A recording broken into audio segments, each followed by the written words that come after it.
প্রিয় ছাত্রছাত্রীরা, Bangla major semester 4 CC 5 থেকে কোন কোন প্রশ্নগুলো 2025 সালের পরীক্ষায় তোমরা অবশ্যই পড়ে যাবে সেই সংক্রান্ত আলোচনা এই ভিডিওর মধ্যে তোমাদের জন্য করতে চলেছি।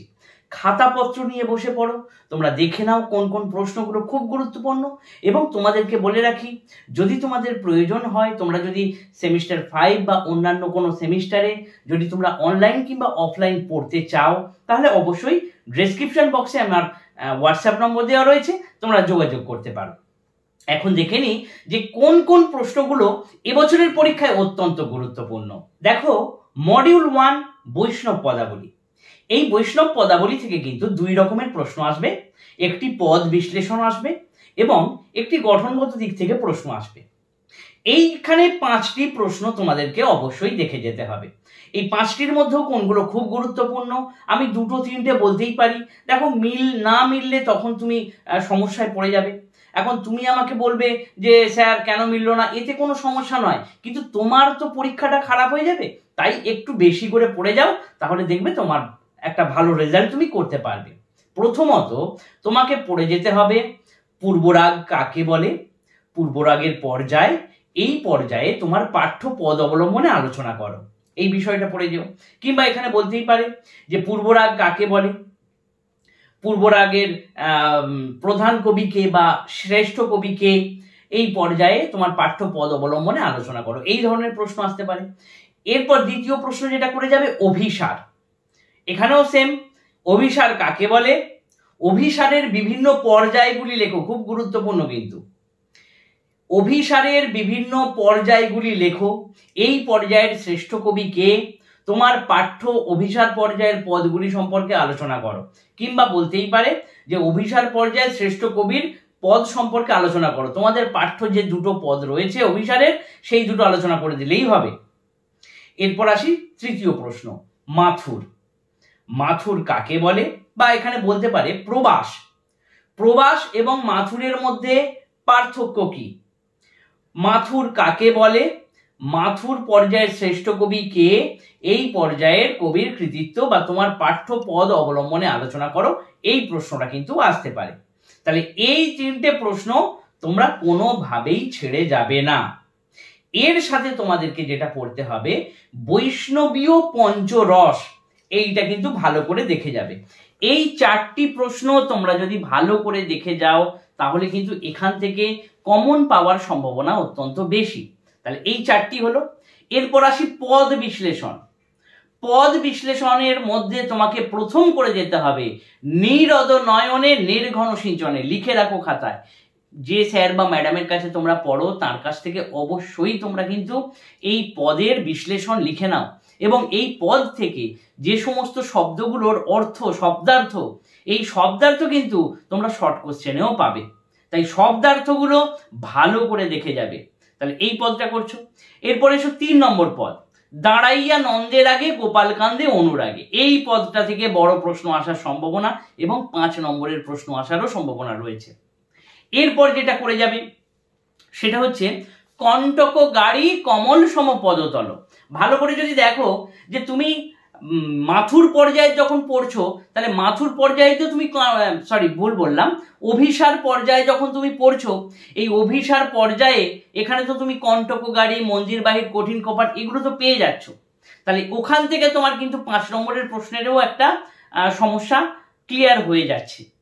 এছাড়া তোমাকে পড়তে হবে তাতল সৈকত বাড়ি বিন্দু সম, এই পদটার সৌন্দর্যটা ভালো করে পড়ে যাবে। এবং অঙ্কুর তপন তাপে যদি জারব, এই পদটাও কিন্তু ভালো করে পড়ে যাবে। এই কটা পদ পড়ছো বড় প্রশ্নের জন্য, তার মধ্যে থেকে তো 2টো পদ তুমি পেয়েই যাচ্ছ, তুমি অভিসার পর্যায়ের পদের মধ্যে তুমি পেয়ে যাচ্ছ। এছাড়া 5 নম্বরের জন্য আমি কিছু বলে দিয়েছি, সেইগুলো থেকেই তোমাদের লাইন তুলে কিন্তু প্রশ্ন আসবে। ঘরের বাহিরে দণ্ডে শতবার, এমন পীড়িতি কবু দেখি নাহি শুনি, মন্দির বাহির কঠিন কপাট, কি মোহিনী জানো বধূ, কি মোহিনী জানো। এছাড়া আরেকটি প্রশ্ন, গৌর চন্দ্রিকা কাকে বলে, গৌর চন্দ্রিকা বিষয়ক পদকে কেন গৌরাঙ্গ, এই যে ব্যাপারটা আর কি, গৌর চন্দ্রিকা পদ এবং গৌরাঙ্গ বিষয়ক পদের আলোচনা বা পার্থক্য, এই বিষয়টা কিন্তু একটু দেখে দিও। তাহলে আশা করছি তোমাদের মডিউল 1 থেকে বোঝাতে পারলাম।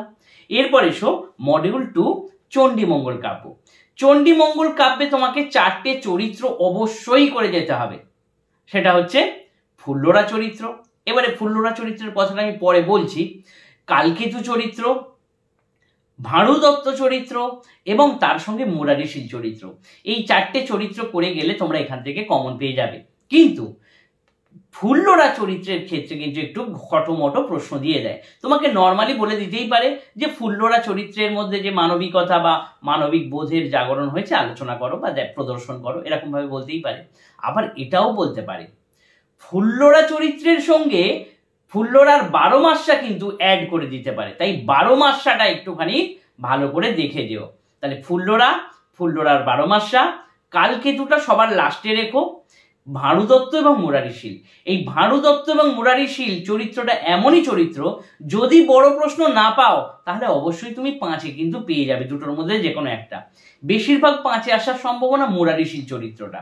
তবে এছাড়া অন্যান্য যে প্রশ্নগুলো তোমরা এখান থেকে দেখে যাবে সেটা একবার দেখে নাও। প্রথমত, গ্রন্থ উৎপত্তির কারণ অংশে যে সামাজিকতা প্রদর্শিত হয়েছে তা আলোচনা করো। তোমাদের উদ্দেশ্যে একটা বিশেষ কথা বলে রাখি, প্রশ্নটা বিভিন্ন ভাবে আসতে পারে। তোমাকে সামাজিকতা প্রসঙ্গ যদি গ্রন্থ উৎপত্তির কারণ অংশ থেকে সামাজিকতা বলে তাহলে শুধু ওইটুকুই লিখছো, কিন্তু যদি চণ্ডীমঙ্গল কাব্যের সামাজিকতা এইরকম প্রশ্নটা আসে তাহলে সেখানে কিন্তু শুধু গ্রন্থ উৎপত্তির কারণ লিখলেই হবে না। প্রথমত, গ্রন্থ উৎপত্তির কারণ লিখতে হবে সেখানে। দ্বিতীয়ত, সেই সময়কার কালকেতু যে অরণ্যের জন্তু জানোয়ারের উপর যে অত্যাচারটা করতো সেই অত্যাচারের বর্ণনা একটু তোমাকে দিতে হবে। এছাড়া দিতে হবে পশু পাখি দেবী চণ্ডীর নিকট যে বর্ণনাটা করছে সেই বর্ণনার কথাটা তোমাকে একটু দিতে হবে। এছাড়া ভাঁড়ু দত্ত মুরারিশীল যে চরিত্রগুলো রয়েছে এই চরিত্রগুলি কিভাবে তার সঠতা তার ধূর্তামি দেখিয়ে নিজেদের স্বার্থসিদ্ধি করতে চেয়েছিল এই ধরনের ভাবনাগুলোও কিন্তু তোমাকে দিতে হবে। আশা করছি বোঝাতে পারলাম। এর পরের প্রশ্ন হচ্ছে, দেখো ভালো করে, পশু পাখির ক্রন্দনে মানবিক গুরুত্ব। পশু পাখির ক্রন্দনটা কিন্তু ভালো করে করে যেও এবং এর সাথে আর একটা করে যাবে চণ্ডীমঙ্গল কাব্যে হাস্যরস। এই অনেক কটা প্রশ্ন যদি মনে হয় তাহলে তোমরা এখন থেকে পড়া শুরু করে দাও। আমি চাইছি যাতে দুটো প্রশ্ন দুটোই তোমরা কমন পাও, তার মধ্যে থেকে একটা কমন পেয়েছো একটা কমন পেয়ে এরকম যেন না হয়। আশা করছি এর মধ্যে থেকে করে গেলে তোমরা দুটো থেকে দুটোই কমন পেয়ে যেতে পারো। দুটো যদিও না পাও একটা তো তুমি কমন পাবেই পাবে। বিশেষ করে চরিত্রগুলোর উপর একটু নজর দিয়ে যাও ভালো করে। ফুল্লরা চরিত্র, ভাঁড়ু দত্ত চরিত্র, মুরারিশীল চরিত্র এবং শেষে কালকেতু চরিত্র, এই চরিত্রগুলোর মধ্যে থেকে কিন্তু তোমরা কমন পেয়ে যাবে। এছাড়া এইখান থেকে কিন্তু তোমাদের লাইন তুলে প্রশ্ন আসবে। সেই লাইন তুলে কোন কোন প্রশ্নগুলো বা কোন কোন লাইনগুলোর উপর জোর দিয়ে যাবে, কোন কোন বিষয়ে রয়েছে সেগুলো, সেই সংক্রান্ত আলোচনা তোমাদেরকে আরেকটা ভিডিওর মধ্যে আমি করে দেব, সেখান থেকে তোমরা বুঝতে পেরে যাবে। এখন চলে আসি শাক্ত পদাবলিতে। দেখো, শাক্ত পদাবলিতে দুটি প্রশ্ন খুব গুরুত্বপূর্ণ।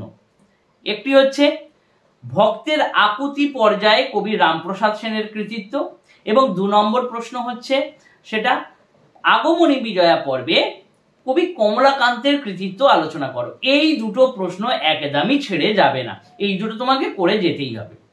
3 নম্বর প্রশ্ন যেটা গুরুত্বপূর্ণ সেটা হচ্ছে আগমনী বিজয়া পর্বে মাতৃহৃদয়ের আকুতি কিভাবে ধ্বনিত হয়েছে। এই 3টে প্রশ্ন খুব গুরুত্বপূর্ণ। যদি মাতৃহৃদয়ের আকুতি আছে তাহলে জানবে কমলাকান্ত আসার সম্ভাবনা খুব কম, ওই জায়গায় রামপ্রসাদ সেন দিতে পারে। তবে রামপ্রসাদ সেন এবং কমলাকান্ত এই দুটোকে কিন্তু ভালো করে নোটস তোমরা তৈরি করে নাও। এরপর দেখো, এর সঙ্গে যেটা করবে সেটা হচ্ছে নবমী নিশি বা বিজয়ার পদে মাতৃহৃদয়ের আকুতি এবং বাল্যলীলা পর্যায়ের যে পদ, প্রথম যে পদটা রয়েছে বাল্যলীলা পর্যায়ের পদে মাতৃহৃদয় কিভাবে ব্যক্ত হয়েছে বা বাঙালিয়ানা কিভাবে দেখানো হয়েছে, অর্থাৎ বাঙালি ঘরের চিত্র শাক্ত পদাবলিতে প্রদর্শিত হয়েছে আলোচনা করো। এটাও কিন্তু এই মাতৃহৃদয়ের আকুতি থেকেই লিখে নেওয়া যাবে।